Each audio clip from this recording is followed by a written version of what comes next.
Well, friends, welcome back to the Backyard Tabletop. My name is Jacob. Thank you so much for being here. Hi, my name's Kurtis. It's all right that you're here, I guess. We have to really warm Kurtis up for this. He has a hard time letting people into his house, let's be real. Yeah. I'm a very private person. Even me he kicked out, and that's why I'm 1,000 miles away at this point. So you should really be just lucky to be here, I think. You don't know how good you have it. Until it's gone, but we're not going anywhere. So welcome. Good intro. If you are just joining us for the first time, Kurtis and I play a lot of Dungeons and Dragons. We basically like to sit down. Kurtis is on a Friday night game. I'm on a Saturday game. And we sit down and talk about those games. And what's been going on, because we're in two different games and we like to talk to each other about D&D. Yeah. And I think the real special thing we have about this podcast is most of the time friends are always like in the same games, right? So they can't talk about them. But we're in different games, so we can talk about it all we want. All we want. There's no spoilers. Yeah. To our heart's content, we can do that and talk about our backstories if anything comes up. We know that people that are in our games listen to this podcast, so we might be a little bit tight-lipped on some things, but we can still talk to each other about it, and that's why we're here. But before we jump into that, I personally like to just ask a couple questions, usually just talking about this game that we so enjoy. And a little spoiler alert, my group just leveled up to level 5. So wow. For you spellcasters out there, I'll let you actually, That's exciting. You want to do that again? Yeah, it's like a little, like confetti coming down. Oh, wow. Level 5, I think, is one of my favorite level ups, I think. Just because so much comes online. And honestly, I think my favorite tier of play is like level 5 to level 9, 10, 11 is kind of my favorite tiers of play. And level 5, a lot of things come online. For us spellcasters out there, it's 3rd level spells for the martial people. It's extra attack and whatnot. I think, and rogues get like uncanny dodge, so they get to like half some damage. Yeah, rogues get some good stuff. Yeah, I think my favorite levels of play are like 1 through 6. That's my favorite levels. 1 through 6. Okay, so you like the earlier stuff. I do. I like the early game. I like it. Okay. Any particular reason? Is it just like because you like? Do you like it from both a DM and a player's perspective? Yeah, from a DM, it's way simpler. Oh, that's true. And from a player's perspective, it's your gratification is much more consistent because you're consistently leveling up pretty consistently and often. That's true. When you get to like level 13, it takes forever to level up. Yeah, that's true. I love the arc of like I'm a nobody to suddenly people are counting and relying on me as a hero, and I feel like that span kind of happens between like 1 through 6. Interesting to know. See, I love that too. I really do like those those earlier levels and becoming like the heroes of the area type of thing. I think from my perspective, from level 5 to that level 10, you have some hit points to play with. So from a dungeon master, I'm not like necessarily terrified I'm going to kill everybody with unleashing a fireball. But at the same time, you have, they're still on the lower end, and you can still have some elements of like, like Revivify is still kind of only one person has it, maybe, and the spell slots of that are limited. Yeah. So I don't know. It's like there's stuff to play with, but there's also stuff to like, oh no, that's like the level of threat is still there, maybe, is what I'm saying. I also think it has a lot to do with the role play, A lot of character stuff comes out in those first few levels. Everyone's still figuring each other out. You're figuring your character out. I like those moments of, like, by the time you hit 8th, 10th level, usually you kind of just have everything figured out, and it's more of just, okay, now I'm less focused on my character. I'm more focused on the story that's happening, Right. And I like those early levels of everybody's still figuring each other out, and why are they like that? Ooh. That's interesting. That's cool. I wonder what gave them Oh, that no. trauma. Wait, his parents are still alive? What? What a weirdo. What a weirdo. Well, with that, though, I had a fun idea I'm glad we were to talk about our favorite tiers of play, but I definitely want to know Kurtis's top 3 go-to third level spells, since third level spells just came up. And I also had the idea that you're also a spellcaster. I know you have some levels of fighter in there, but you're going spellcaster. So, like, what are your top 3 go-to third level spells? I also have some picked, and we're just going to kind of take them one at a time. Kurtis has no idea the ones that I picked, and they are right here. And I have no idea what Kurtis picked. So if we picked all the same 3, this is going to be a surprise to both. Yeah, this is going to be. I mean, it'll just be what we talk about, I suppose. But yeah, what is your first go-to third level spell, Kurtis? So this spell is my, always, anytime you create a caster that can cast, you should always take this spell. And it's counterspell. I think I know. Yep. Yeah. You want to? That was quite literally the first one I picked as well. Yep. Yeah. Well, but that's the thing. It's almost, I don't know. You just have to pick it. You're gonna, well, unless you know for certain you're in a campaign where you're really not going to fight any wizards or magic users. Like, if your whole campaign revolves around fighting the orcs onslaught that is happening, okay, maybe don't take counterspell. Or at least wait a little while until you start getting to some shamans or something like that. But D&D revolves so much around spellcasting that even if you're fighting, a tribal race or zombies or these other things, you're almost always going to run into somebody who can cast spells, and it's always going to be useful. Yeah. No, 100%. And I feel like counterspell does get a lot of flack. A lot of people are just it's so broken at times. And I feel like if you've been playing the game long enough, I can see that. And on paper, it's probably is really annoying, but in play, it still, I've never had a moment where I was DMing or when I was playing that someone counterspelled something and I felt like, oh man, that just completely ruined everything. I feel like it adds a level of yes, tension to it, right? I'll agree with you, except I think one of the main reasons people don't like counterspell is when it gets used on a player. That's devastating. Because players have so few and precious spell slots that if you're fighting this big lich and you cast a 7th level spell on him and they counterspell it, you're like, well, there's my only one of those I can use today. Yeah. And it did nothing. Unless you have a reaction left and you have counterspell, then you can counterspell his counterspell. Yeah, and or you have a few people that have this one of my favorite ways that people rule it too is where even if as a player I'm like, oh, he's casting fireball, okay, or whatever, he's casting this spell, okay, I know what level I should cast counterspell. I don't like to do that. Because that feels a little too meta to me. Yeah. And I know some people like to kind of separate combat and role play as far as meta goes. Like, if you have knowledge about a monster, you should use it in combat, kind of a thing. I don't know. For me, counterspell is I don't know. I think if I was a DM and somebody was like, I counterspell that spell, I would be like, okay, are you just going to try and guess what level you should do it at? You can roll an Arcana check to see if you can tell what spell. And that's why usually when I'm DMing, I just say something like, he's casting a spell.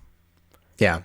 And then before telling them what spell it is, like I'll offer some descriptors, like you see cold conforming around their hands, like, and then I'll say you need to roll this saving throw. That way they go, can I tell what it is? And it's like, you can roll an Arcana check. Or if it's on their list, I'll be like, absolutely, you know what it is. It's this. Yeah. Then it's like, oh, well, then it's really cool, because if it's on your list, it makes you feel like, oh, I'm knowledgeable about that. That's really cool. Yeah. And if you roll well on your Arcana check, it's like, oh, sweet, my wizardly knowledge helped me stop this thing, or whatever. And it helps in like the fact that your character is paying attention, because especially if you're a spellcaster, I know for me as a bard, we're kind of encountering a lot of Fae in this campaign.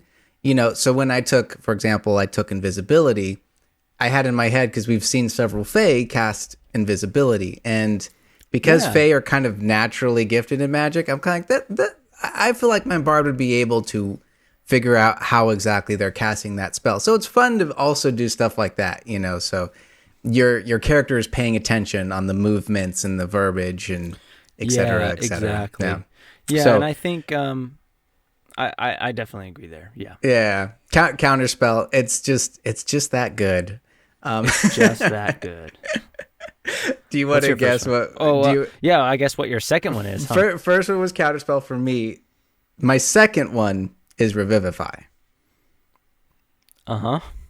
Is that what you picked too? Yep. In order.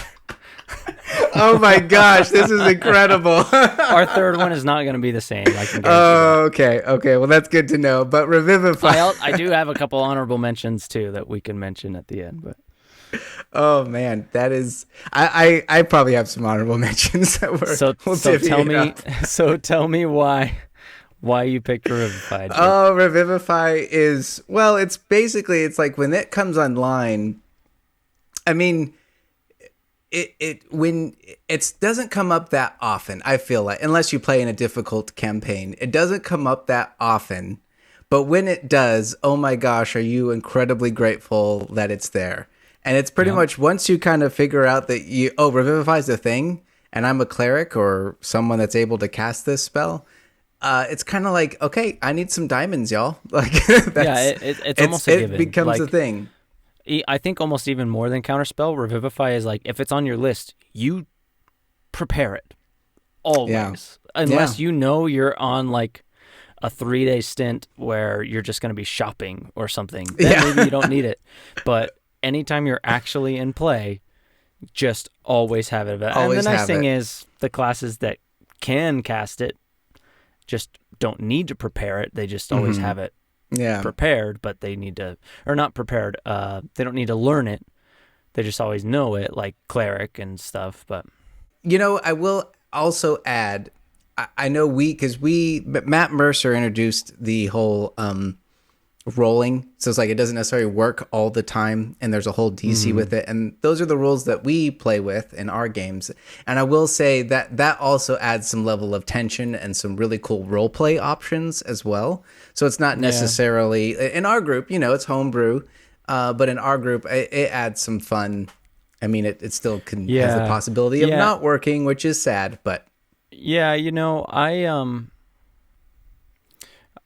think for me, I anytime I DM, I don't actually necessarily like those rules.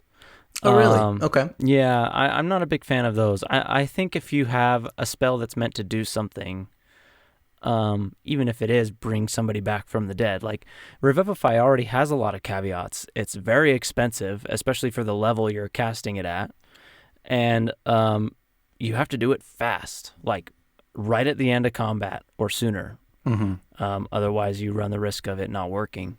And making sure you have a spell slot at the end of combat. Right, yeah. So I actually feel like that's a little bit too punishing for Revivify, at least. I think for other spells that are more high level, but that, have less limits on them, like Raise Dead and stuff like that, I think those, it makes a little more sense. Like if the body's been gone for hours or days, even if they've been dead for hours or days, it makes a little more sense to be like, okay, no, something else needs to happen here to get this back because it's been a very long time. Revivify to me almost just feels like a clear, you know, like bring them back. Like it should, bring them back. Like they're not really gone yet.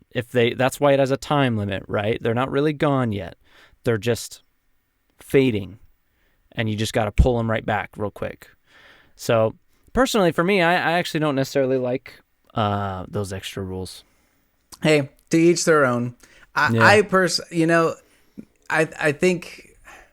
the DC's maybe a little bit high, but it is fairly easy to lower the DC with the roleplay options.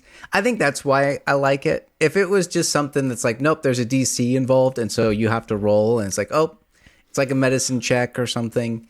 But to me, it's like when you can add the roleplay into it and lower the DC down, I think that's kind of fun. I don't know. I will definitely say that I don't know that there should necessarily be a DC attached to it, but I do really like the caveat that Matt always adds, which is, do they come back? You know, he's like, it worked. Do they come back? Like it's almost like calling the soul back, right? And if the soul's like, I don't want to come back, it doesn't have to. So I do like that he gives the character who died the option of coming back or not. Yeah. That I very much like. I would absolutely keep that. And I would, what I would maybe do is instead of adding a DC to it, just let people try and convince them with things, just how Matt does, but just don't worry about the rolling part. All you're trying to do is call him back. So, if it's a person who's essentially suicidal anyway, and roleplay wise, like it doesn't make sense for them to want to be brought back to life, then maybe it wouldn't work. You know? No, that's fair. And it gets away from the area of like, I'm sick and tired of my character. I would like to come back and join as a new class, please, type of thing. Yeah, that too. Yeah, because if it's like, oh man, can you just kill me off this session? And DM's like, yeah, I got you.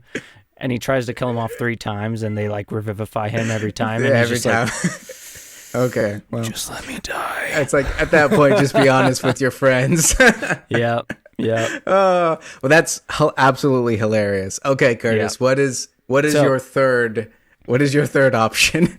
I'm gonna really laugh if this is the same. My number 3 is, I think this is gonna come out of left field. Okay. Life transference. It is different. Okay. Yeah. Life transference. Can you read that for me? I actually don't know that one. You do know it. I know you've been around when people have cast it. So it's obviously 3rd level spell, necromancy, casting 1 action, a range of 30 feet. And it says you sacrifice some of your health to mend another creature's injuries. You take 4d8 necrotic damage, which cannot be reduced in any way, and 1 creature of your choice that you can see within range regains a number of hit points equal to double the damage you take. Yes. Okay. I do know this one. And any spell slot you increase it by, it increases it by a d8. So I love this spell. I love it. I want to create a character based around this spell. I want to create a healer that the only way they can heal is by hurting themselves. Like, that to me is like, I love those gritty, like high risk, high reward characters, which is why I love, like, I know you and I have talked about this. I don't know how much I've talked about it on the podcast, but I love like the blood mage style character. Yeah. And like the and even, Matt Mercer's what's the class he made? The Blood Hunter? Blood Hunter is also very, very good.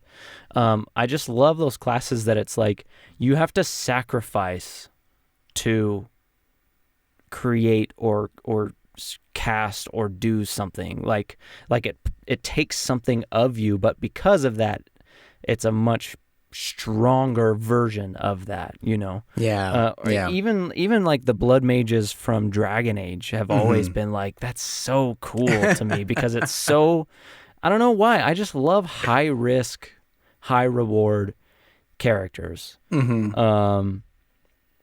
And, you know, one of my favorite actual things of that was from Star Wars: The Old Republic, the MMO. Yeah, yeah. And when that first started, the Sith Assassin and Jedi Sage, which are or not Jedi Sage, Jedi Shadow, which are the like stealth class, Mm-hmm. they had a separate, they had their two normal like stealth and magic classes, but then they had a third one that was like a tank. Yeah, But I remember was a these days. Yeah. self-heal tank. They had terrible armor.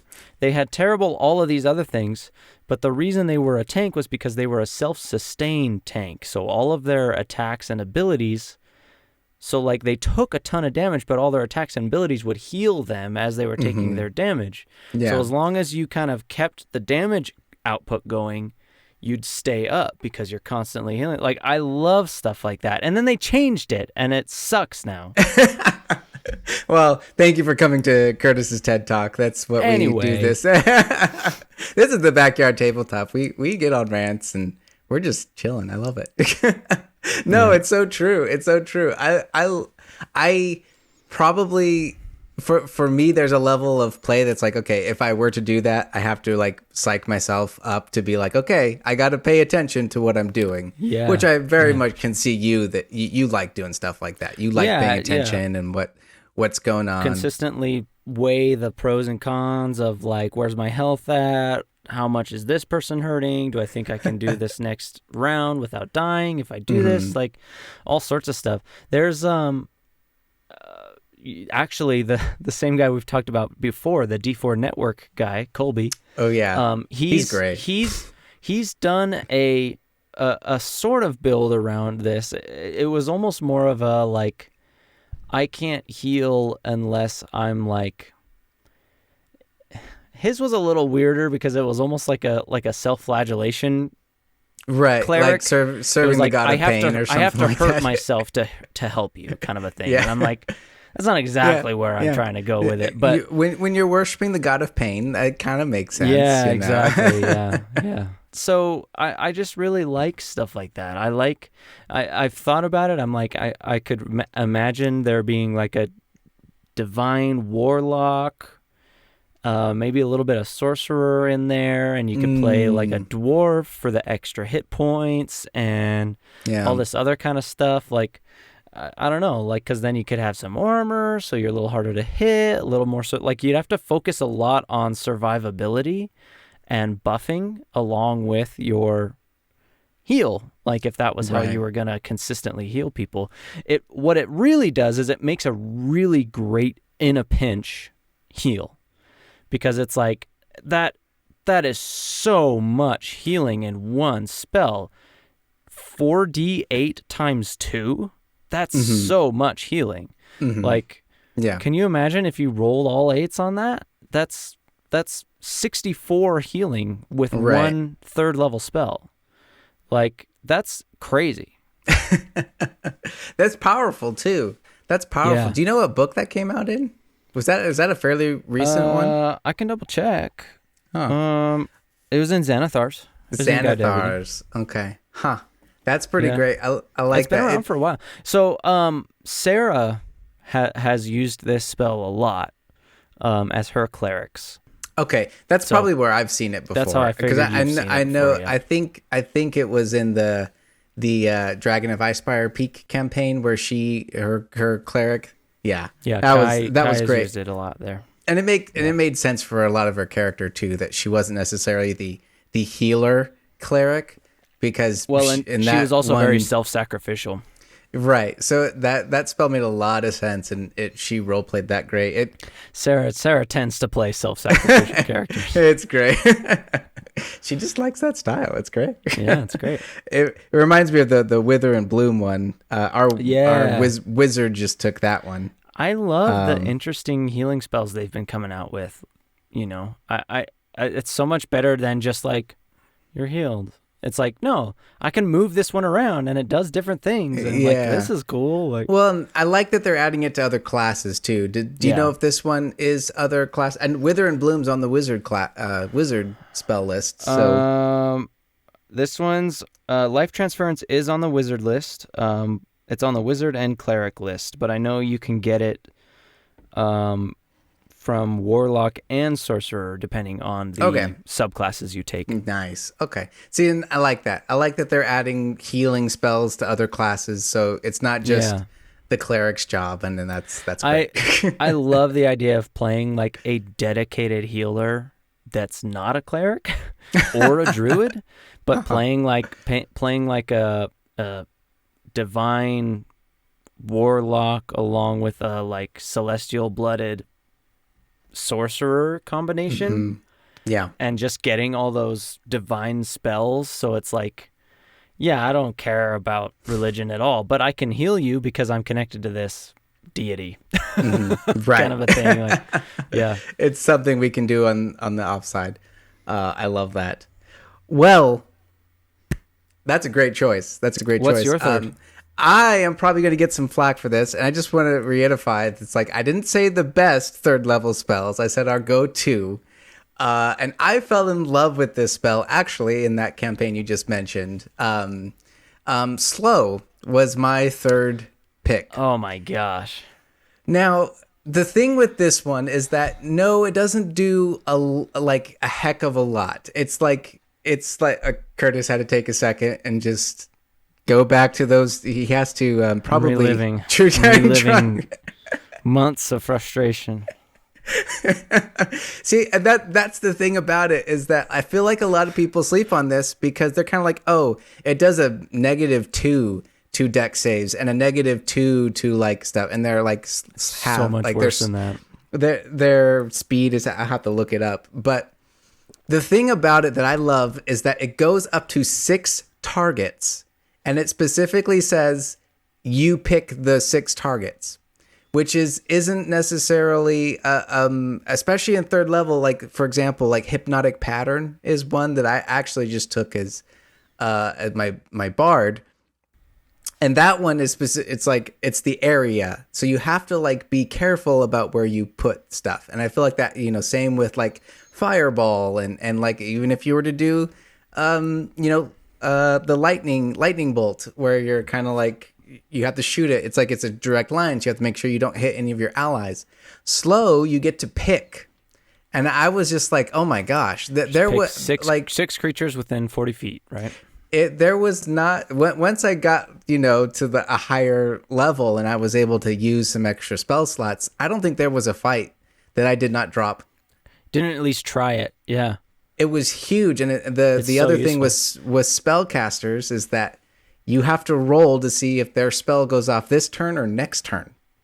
Yeah. And so I was and I think the thing people also generally don't really think about is that for monsters, for like creatures, a lot of the way they gain those extra amounts of intense damage isn't necessarily that they're rolling higher dice or a higher number of dice per attack, but usually it's because they get multi-attack to do like 3 or 4 attacks with one action. That was the other one. And the spell literally makes it so they can, no matter what ability they have, they only have either their action or bonus action, not both, one or the other on their turn.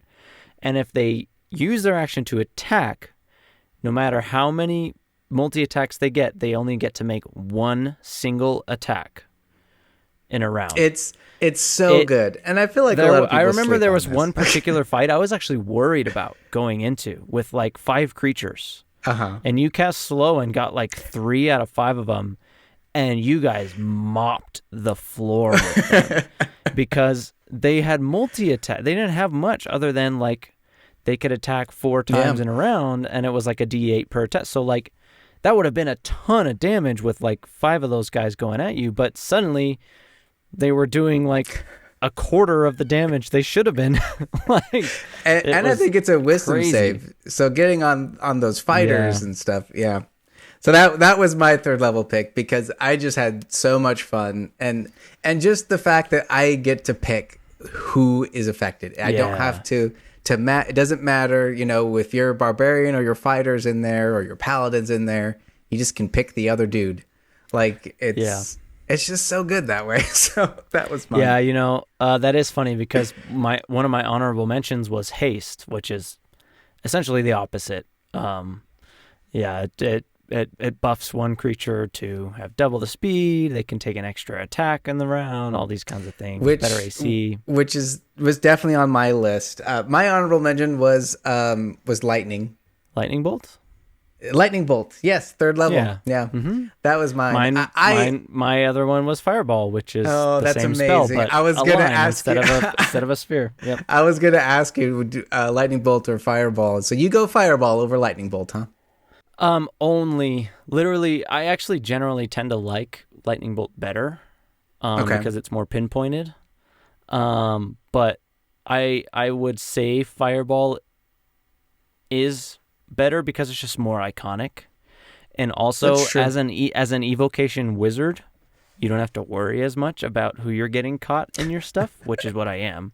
So a fireball is actually way better, like statistically just better as an evocation wizard because you're not worried about who you're hitting. Oh yeah. And the area of effect is much higher. Oh, man, I'm going to be very curious when you start getting to those higher levels and how that evocation stuff really comes out. It already has. I've already used Burning Hands a couple times through my companions, and they've come out completely unscathed, and it's so cool. I love that. Yeah. Oh man, well, any other honorable mentions, Kurtis, that come to mind? Because there's a lot of third level spells that we were it was seeing. just the two of those really. Speak with Dead is really underrated, I think, but really cool. Yeah. Did you? I know this is a side note. Did you see the new that clip from the Honor Among Thieves? So good. Very good. Perfect. So it's a little cliche, but in the best way possible. Oh yeah. So funny. Because that's totally what everyone does the first time they use that spell. Oh yeah, it's just like, wait, is this how it works? And you could just the DM just all over that scene, which is what I loved. Yeah, I could just see that at a table. My other one was Hypnotic Pattern, which is the first time I've taken it. I took this now that I'm level 5. This was the first third level spell I took is Dara, and I wanted something different and something I hadn't done because I was going to pick slow, but I was like, okay, let me pick something else. And so it actually came up in the game I believe I could have talked myself out of that situation, but because of how it was, we were kind of being chased by these trolls, and we'll get into it when we get there. But it basically saved us. Because they kind of turned around a corner. They were kind of chasing us, like, what are you doing? And I activated it. They both were charmed. And it takes them completely out of the fight. If they fail their save, they don't get another save unless someone does damage to them or someone else uses an action to wake them up. So I'd have to go look it up. I can't remember if they get another save or if they do damage. I think if they have damage dealt to them, they wake up and they come back. Yeah, I've seen that used a few times, and it's all. I feel like that's definitely one of those spells that's like, if it hits and it affects them, it's great. But it's actually fairly rare for it to really completely work on everybody. Kind of like sleep, Exactly.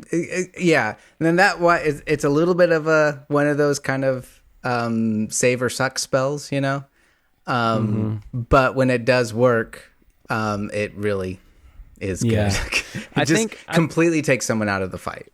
I think one of the only other ones I want to mention real quick is Catnap, which is really interesting. That one surprised me because so I've been running my Curse of Strahd game for these guys for a while, and we have a Wizard of Scribes in there, and he uses Catnap to great effect, and I'm like, I always thought that spell was kind of useless, but it's been helping a lot, especially in a campaign where it's like you're never safe. Yeah, no matter where you are. in a campaign where it matters if you take an hour rest. Yeah, long rests are few and far between, and if you sit anywhere for an hour, you're a sitting duck. Yeah. Mm-hmm. That one has been surprising me, and we don't have any like in the party. It's like we don't have a lot of people that get stuff back on short rests. But if we did have like a warlock in the party or a fighter in the party, and those two classes get a lot back on a short rest, it. Yeah, that spell would be great for a warlock. Oh yeah. Can you imagine getting all of your spell slots back in 10 minutes? Oh man, it's pretty great. Well, I think my light just turned off. Oh no, that's spooky. Wonder. And he's back. There we go. I'm back. Your mood lighting. Hi. My mood lighting. Well, that was actually the perfect time for a break. So, planned. If you all would like to take a break and go get get something to drink, get a blanket, get a coffee, get some gummy peach rings. Yeah. Ooh, that sounds delicious. Get some. Go get a nice tall glass of milk. I'm lactose intolerant, so, I can't really do this. But I haven't had a glass of just straight milk probably since I was like 5. Missing out. Yeah. Is that like your comfort? Is that your comfort, Kurtis? Room temperature milk is just the best. Why room temperature? I don't know. Can you imagine if that was the spell component for catnap? Room temperature milk. Oh, because cats drink swig of yep. Mm-hmm. Well, at this point of the podcast, we are going to move into story time. Story time. Oh my goodness, here we go. Story time. Jake. Yeah. Jake. What's up? Hey, Jake. What's up with that? What's going on? How's things in I forgot the name of the place. It's not Icewind Dale. No. I actually okay, we how's Dara? I know the name. I probably should look up the it starts with an E, I think. Eos. No, that's Critical Role. That would be really funny. It's like everything we convert to Critical Role. Irison, yes. That is the name of it. Irison starts with an I. I was thinking it starts with an E, but Jake, it starts with an I. Jake, how are things in Irison? Oh man, I'm so glad you asked, Kurtis. Irison is a land that is very cold and wintry. Baba Yaga took this place over centuries ago, over 1,500 years ago, I believe. I don't know the exact timeline on that, but this place has been basically a bunch of winter craziness for centuries. And our party has been tasked by the Black Rider, if you remember, to go and set Baba Yaga free, because what's been going on in this place is Baba Yaga every 100 years comes and replaces one of her daughters. She has a daughter that she places on the throne here, and every 100 years she brings a new daughter and then takes the daughter that was reigning away. No one knows what happens to the daughter that previously reigned, but every 100 years there's a new one.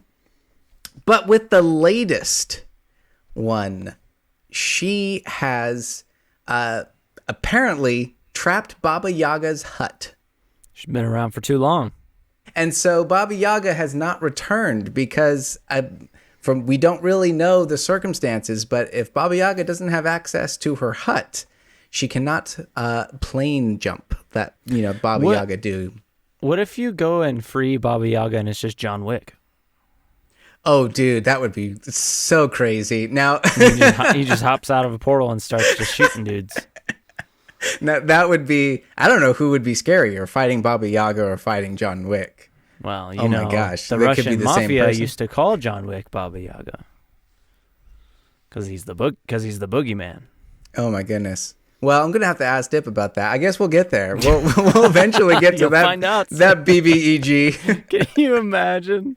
The BBEG of this campaign is John Wick. Oh man. Well, Baba Yaga. The cool thing about Baba Yaga, just in general, that all games kind of just understand is that she's canon in every single game, and I just think that's fun. Yep. Because she plane jumps. She's a plane hopper. Well, we have been traveling and we have met a person of Nadia. We saved her when we first arrived here when her and a group of people were killing a giant praying mantis. And so we kind of rescued them, and she has offered her aid, and she's been leading us to White Throne, which is the capital city. There was the whole Pale Tower and stuff along with that. Clever name. Yeah.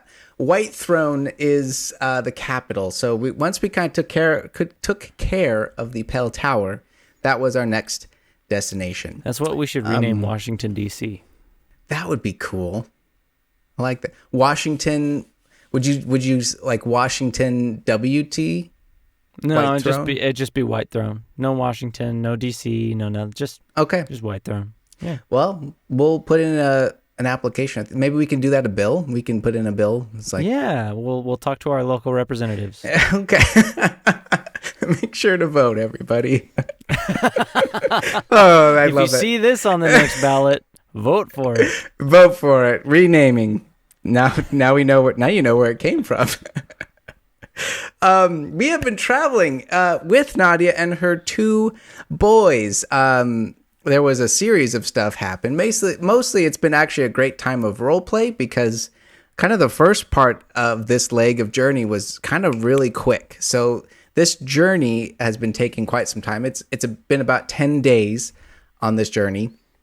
If you remember, Kurtis, we ran into some wolves that were kind of native to this area that are kind of Fey essence, and so they can hide their tracks if they so choose to. We rescued one of Nadia's boys one night because he went off to collect firewood, and that's when the wolves kind of came in. We learned a little bit about our barbarian's backstory, who was played by our good friend Ethan, who apparently was raised by wolves. So he actually got to do an intimidation check rather than animal handling check. So that was kind of fun. Yeah. Learning more about each other, about Nixia's backstory, which is played by Sarah, my wife. She apparently, Nixia and Zav kind of have this kind of somewhat shared a backstory. They're both kind of from the same place. And they both were, now Nixia was more of a gladiator type of slave, and Zav kind of was working for the Pack Masters, which is where they were from, which is basically Pathfinder lore. It's kind of part of their backstory.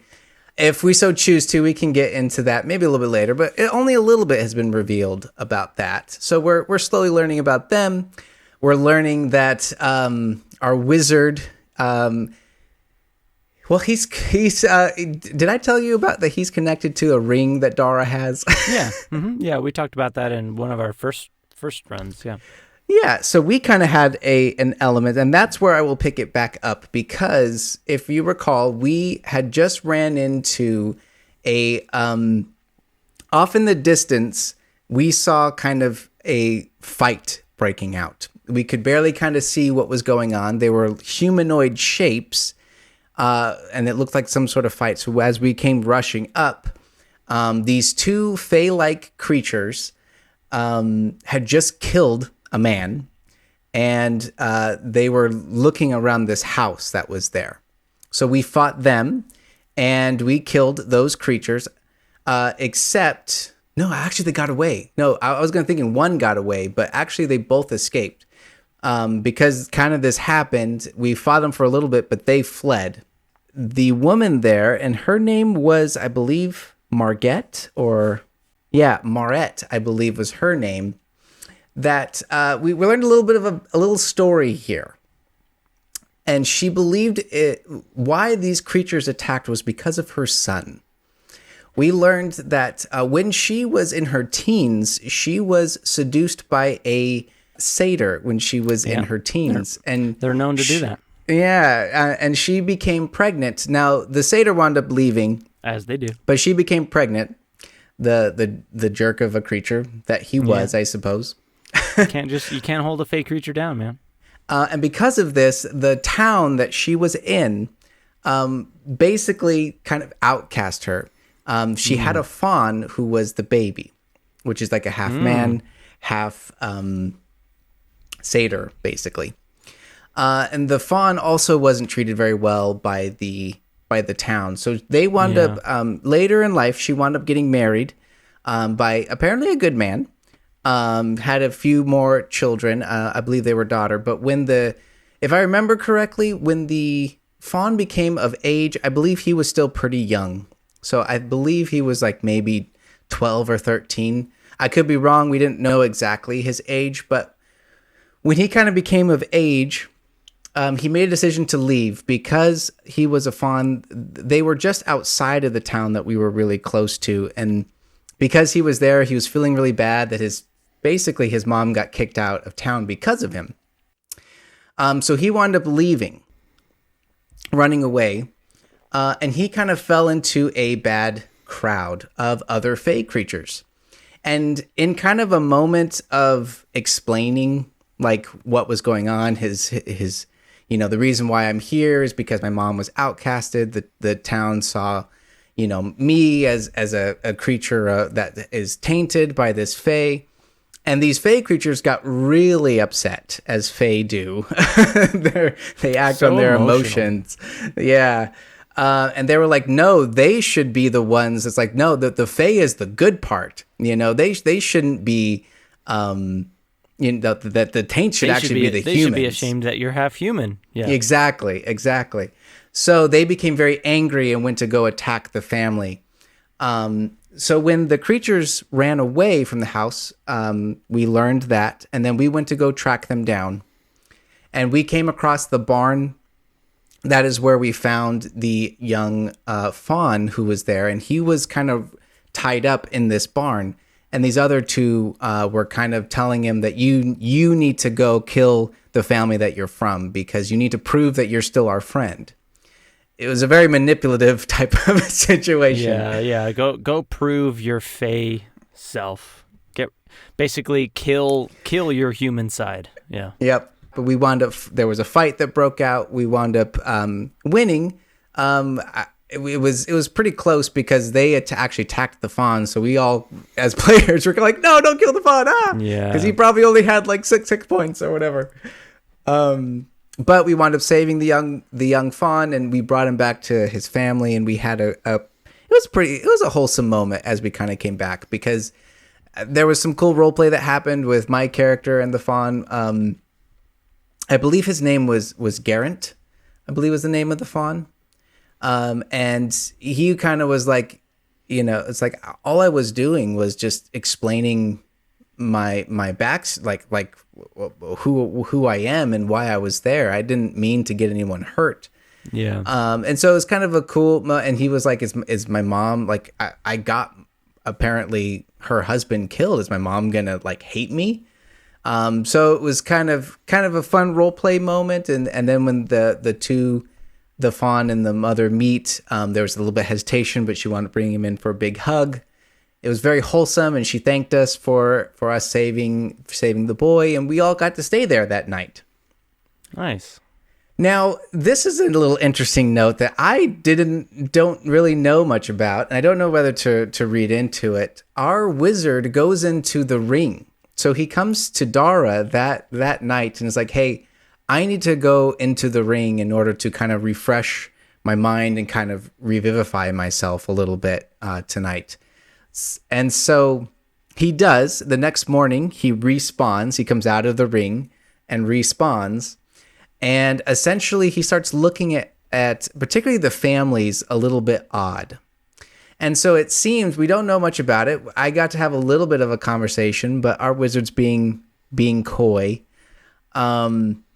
He seems to need to go into the ring to like maybe learn stuff. And it doesn't seem to be all the time, every time we level up or anything like that. But this was a big level up that happened at level 5. So I'm wondering if him and Dip are kind of working on like big level ups. Maybe they need to kind of go into the ring and like refresh himself or something like that. I don't know exactly the relationship because he is physical. We've seen him like get cut and bleed, and he hurts, and he gets hungry, and he eats, and he gets cold because this is a very cold place.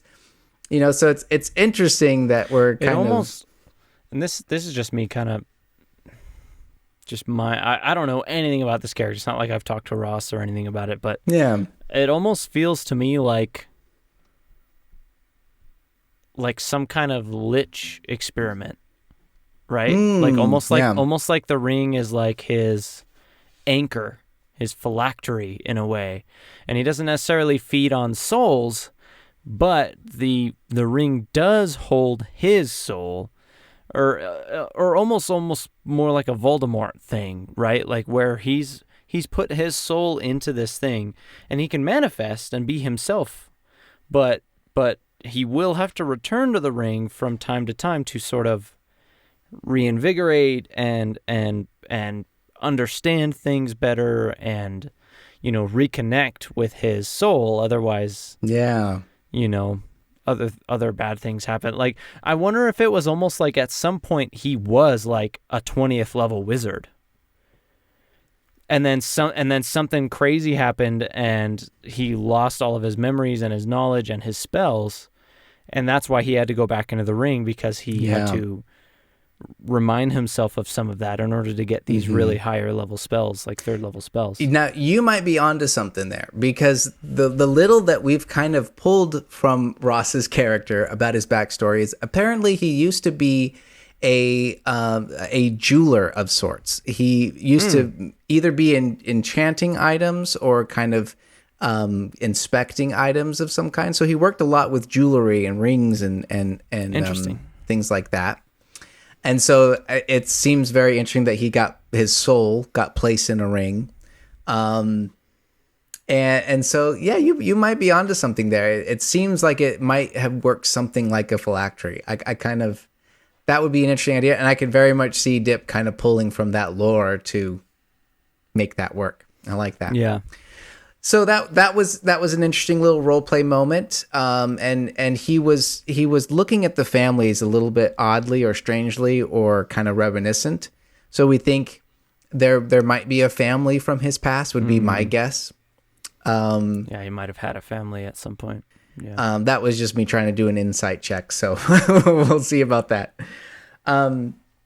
But we bid the family farewell, and Nadia actually had, while we were taking care of the Fey creatures, she kind of befriended this mom, and they kind of had a kinship as well, kind of both being in this harsh environment and being moms and raising kids in this area. So they kind of had a bonding moment, and so she actually arranged for the boys to stay with this family, and then she's going to continue going with us, taking us to White Throne. And then once we're at White Throne, we're kind of there with her husband's uncle, then she'd come back. Got it. So we kind of have a little bit of a kind of a, goal in mind for Nadia. So we continue on. And the next day, as we are kind of traveling, we get ambushed. Now, what happens is, I believe it was Nixia who spotted these birds kind of moving kind of over us and then kind of coming at us straight on. It kind of almost did like a circle. Yeah. And when this happened, now up to this point, I think I've mentioned the ravens kind of keep following us around and attacking us. So we kind of assumed something like that again, but they actually turned out to be hawks. And then coming out of the woods, or falcons, they may have been falcons. And then coming out of the woods were these... What's the difference, am I right? Yeah, okay, well, we're not biologists here. We're talking about Dungeons and Dragons. Coming out of the woods was a bunch of men, people, that ambushed us. And then a very large wolf also came out and attacked us. Whoa. We fought, and we learned... Like dire wolf large, or like... I believe I believe I don't know exactly if it was a large creature because Or there was like no map. giant sized large, Yeah, like I don't. Sif the wolf from Dark Souls size. Now I think they're large creatures. Would be my guess. They are like huge. So I would say dire wolf. They are known as winter wolves. So that ambushed us, and we learned because the wizard is actually from here, that these are intelligent wolves. They can actually speak. They have their own language and they talk. So they're intelligent. Wow. And they can tend to work for the guard. And we learned that these guards are actually, these people were actually guards, and they are known as the Winter Guard. Now, before, under Baba Yaga, the guard that was loyal to Baba Yaga was known as the Iron Guard. So it seems like the guard here itself has been renamed to Winter Guard. So it seems like we're learning a little bit more about them as we get closer to White Throne. But essentially, she got rid of the current witch, the current leader, the daughter of Baba Yaga, has got rid of the old guard and has her own established guard that's loyal to her, known as the Winter Guard. That sounds oddly familiar. Yeah, kind of a little bit similar to your, to my game. Yeah. Seems like maybe that if you're trying to stage a coup, that might be one of the first things you do.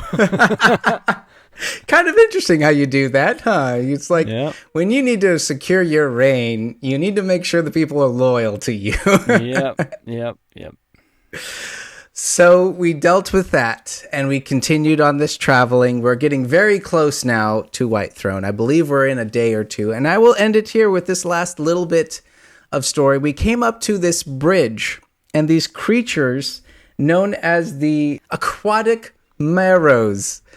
These creatures, marrows are like merfolk. Like mermaids. Yeah. Exactly. And they were by this bridge, and so as we're crossing this bridge, these like creatures kind of crawl up the sides and start, and basically they begin to start. I saw that in the scene. I'm chat. probably going to put up the art great. Here because it was really fun, and I was kind of like, oh, is this going to be like a bridge troll? And they require a toll from us. Wow. And it was really fun. Kind of that fun, almost classic moment of like this bridge troll coming out and was like, we require a toll. It was really fun. And so we do insight checks on them because Dip is role playing it. They're kind of talking a little bit like this and slow and so we did an insight check, and to be frank, they have no idea what they're talking about. They're basically just hungry. And so knowing that, me as kind of Dara, I'm kind of like, hey, well, how about this? Why don't we go get you some food? We'll come back with some food. And they were like, well, what food are you going to bring us? And I was like, well, what food do you like? And he points at Dara. And so it's like, and I think he said that we like the small ones. Is what he said. So I was, as Dara, I was in this moment of just like, okay, well, why don't we go get what we could maybe find some gnomes for you, or like maybe children. Do you like children? We can go find those for you. Jeez. It was, so I rolled a deception check. I rolled pretty dang well. And I fooled them, and we got out of there. Oh my gosh. Because yes, it was a deception check. And you just ran. Yeah. Gosh. So it was really fun. It was fun role play moments, and we continued on. We got through that encounter without anyone drawing any blades. And so oh my goodness. When we pick this back up, we will be getting to White Throne, just outside in the fish market area. And that supposedly is where we will be coming to find Nadia's husband's uncle. So, uncle-in-law? Yeah. Yeah, uncle-in-law. And then our adventure continues into White Throne, and currently we're in White Throne now. We had our first session there it was quite interesting getting to. Yeah, I heard bits of it. I got to join in and hear bits of it. Yeah, and Dip actually did. It was kind of fun. He did the comparison between White Throne and your guys' city. Yeah, and Corvosa. And I believe White Throne is a little bit bigger, he said, which is interesting. Wow. It has, at least That it is has more interesting. people. Population-wise, it has more people in it, which was interesting. Corvosa's big, like for medieval style city, and for like the inner sea region of Pathfinder, like Corvosa is one of the biggest cities. Wow, that it must be a big place. It's a big place. So when we go there, when we talk about this next time on the Backyard Tabletop, we'll be getting into basically a neutral evil city because it's pretty dang evil. Wow. Yeah. So yeah. Yeah. Well, so to give you an idea of how our campaign is going, there is now a racial struggle and divide in our group. Oh, yay. So that's going great. A racial struggle. Yeah, and not even Okay. between like species, but just between two different types of humans. Interesting. So we'll talk about that next time. Yep. We'll talk about that next time. As always, thank you all so much for getting this far. Me and Curtis very much appreciate you listening and watching and liking and commenting and doing all that stuff. If you are curious about the adventures that we are in, the one I'm in is Reign of Winter by Pathfinder. It's called The Curse of the Crimson Throne. In Pathfinder. Yeah, both Pathfinder adventures. If you are curious, Paizo's just doing amazing stuff right now. They're just eating it up. They definitely ate up all the controversy with Oh, Wizards of yeah. the Coast. That's for sure. And but it's good stuff. it's good. It's good. Diversification is always good. Indeed, that's what we say here at the Backyard. And Tabletop. Yeah, that's what we say here as two not very diverse people. Anyway, I will say, as much as I play up being nonchalant and not caring, I also very much appreciate all of our viewership. Absolutely. Thank you all so much. Yeah, we're getting there, my friend. We not anymore. I was gonna make the joke that, and I should have posted something while I could, but we were at 69 subscribers for a while there. Why would that be funny? It's a great number. I think it's a funny looking number. It's because like the 6 is like the upside down 9, so it's kind of a funny I get looking. Yeah, this is a funny looking number. So it's like the two letters that are the same right next to each other, but they don't. Yeah. It's great, but we're at 72 now, so we're making our way. Hey, that's some pretty good growth. All right. Thank you all again. My name has been Jacob. My name's Kurtis. And we will see you next time.